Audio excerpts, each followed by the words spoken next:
का होती यार भाई, काहे कपारे हाथे धोके बैठल बड़ा मर्दबा। का करिए मकसूजन भाई, जियला में बड़ी दुख बावे। अरे का भइल बच्ची यार भाई, बतइबो तब न ओकर कोनो समाधान होई।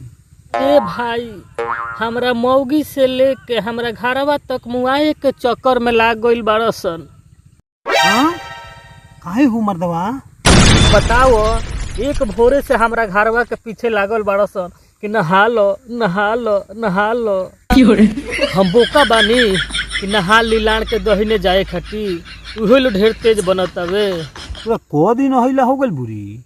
बात मर दे, छठे के दिन तो नहैले रहनी है। ओई खरमा चोहर गई, तू चियार ना साफ सियारे बाड़ो। बहुत तनी का बसाता हो बरा से।